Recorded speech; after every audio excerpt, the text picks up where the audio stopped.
मैं अभी आपके आने से पहले यूएसए का एक वीडियो देख रहा था। Go back Modi. Go back के नारे नहीं, हैंग किया हुआ था मोदी को, और वो भी व्हाइट हाउस के सामने। और बहुत सारे इंडियन कम्युनिटी के लोग वहाँ इकट्ठे हुए और उन्होंने कहा कि इसने हमारे देश का लोहा बेच दिया। मतलब आखिरी चीज जो थी वो भी इसने बेच दी। देश को कहाँ लेकर के जाएगा मोदी? केवल अखबार में और मीडिया से कोई आदमी पॉपुलर नहीं हो सकता। अब मोदी की उल्टी गिनती शुरू होगी। अब देश का विपक्ष इकट्ठा होगा और हर हालत में 2024 में भाजपा सत्ता से बाहर हो जाएगी, सत्ता में नहीं रहेगी। हम तो शुरुआत करने वाले हैं।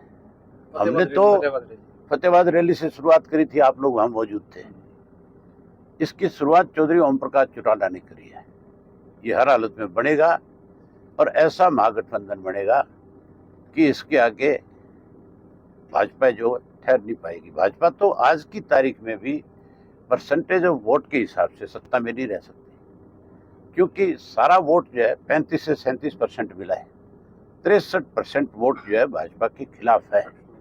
अब वो इकट्ठा होगा और वो भाजपा को सत्ता से बाहर करेगा। तो कहते हैं कि हम 9 साल का लेखा जोखा लेकर के आए हैं। जो भी सरकार होती है वो हर साल हमने क्या उपलब्धियां करी है, एक साल में हमने प्रदेश में क्या किया, देश में क्या किया, उसके बारे में अपनी सालगिरह मनाती है सरकार। इन्होंने हर साल जो है अपनी उपलब्धि बताने की बजाय अब 9 साल बाद मैदान में आए क्योंकि चुनाव आ गया। अब ये हिंदू कार्ड भी खेलेंगे, अब ये राम मंदिर को बनाने की कोशिश करेंगे। लेकिन अब लोग समझ चुके हैं, नई जनरेशन खास करके इस बात को बहुत अच्छे से मान गई कि केवल नारे और केवल झूठे वायदे और केवल झूठी शोहरत, केवल झूठी मीडिया के माध्यम से प्रशंसा से देश आगे नहीं बढ़ सकता, कोई पॉलिटिकल पार्टी आगे नहीं बढ़ सकती। अब तो विश्वास के साथ ही आगे बढ़ा जा सकता है और अब लोगों का विश्वास जो है भाजपा से उठ चुका है। भाजपा सत्ता से बाहर हो जाएगी। भाजपा ने खुद ने आज देश के अंदर इमरजेंसी से भी ज्यादा बुरी हालत कर रखी है। आज अघोषित इमरजेंसी है। इमरजेंसी के अंदर तो केवल मिसा का दुरुपयोग किया गया था, उसके तहत लोगों को जेल में डाला गया था। आज तो ईडी एक ऐसा डिपार्टमेंट बना दिया, आपको अगर ईडी वाले ले जाकर के जेल में डाल दें तो आपको खुद को ये प्रूव करना पड़ेगा कि आप दोषी नहीं है। उस वक्त तो सरकार ये सिद्ध करती थी भी ये दोषी है।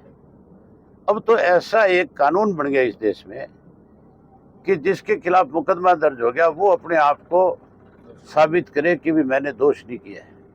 कोर्ट उस बात को माने नहीं माने, क्या हो क्या नहीं हो, वो अलग बात है। आज जितने बुरे हालात इस देश के दुनिया के कभी नहीं हुए। पाकिस्तान से भी मैं कहता हूँ बुरा हाल आज हमारे देश का है। इस तरह की एजेंसियों का गठन कर दिया गया जिसकी वजह से कोई आदमी अपने आप को सुरक्षित नहीं मानता। अभी शुरुआत है, इतनी कोई भी बात करनी बहुत जल्दबाजी होगी। अभी शुरुआत है, अभी पहली मीटिंग हुई है, दूसरी होगी, तीसरी होगी, चौथी होगी। चुनाव के नजदीक जाते जाते जब 2-4 महीने चुनाव के बचेंगे तब जाकर के सारी पिक्चर क्लियर होगी। हरियाणा में अब आपके और हमारी जल्दी से कोई चीज नहीं होने वाली। ये चीजें बहुत सोच समझ करके तय होगी कि कैसे आने वाले 5 साल में आगे सरकार को भी चलाना है, कैसे लोगों की भावनाओं पे खरा उतरना है। ये बहुत सारी चीजें सोच समझ करके तय होती है।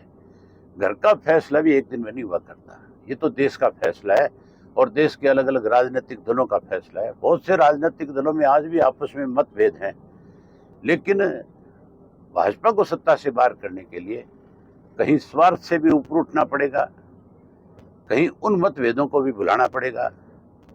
किसी को हो सकता है अपने आप को कहीं 1 आधी 2 सीट कम पे भी लड़ना पड़ सके।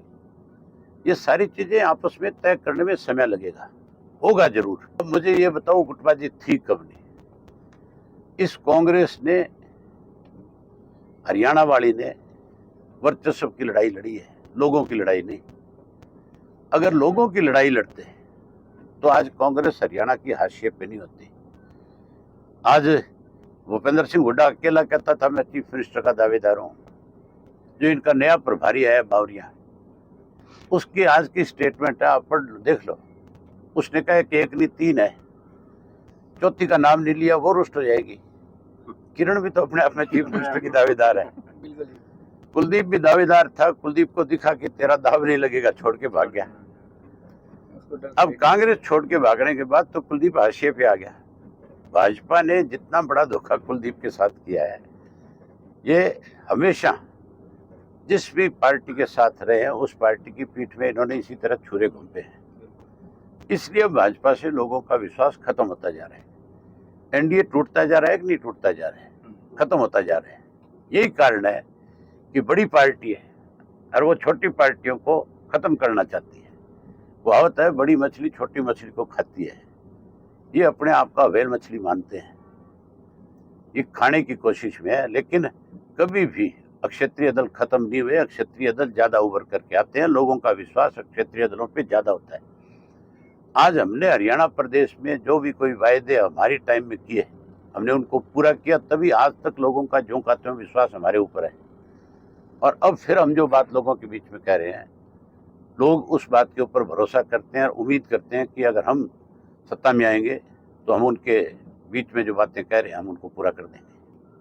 लेकिन कांग्रेस और भाजपा, अगर उनका कोई नेता आज प्रदेश का ये कहे कि हम ये करेंगे, तो लोगों को विश्वास नहीं होगा। क्योंकि कांग्रेस का मैनिफेस्टो जो बनता है, बीजेपी का मैनिफेस्टो जो बनता है, वो इलेक्शन से कुछ दिन डिक्लेयर होने के बाद बनता है और वो केंद्र के लोग बैठ करके तय करते हैं कि हमने इस प्रदेश में क्या क्या करना है आगे भविष्य में। ये जो आज कह रहे हैं, संकल्प पत्र लेकर के आए हैं, हम 6100 रुपया पेंशन देंगे, हम फलाना काम कर देंगे, हम धिगड़ा कर देंगे, उस बात पे तो जूत बजे कल।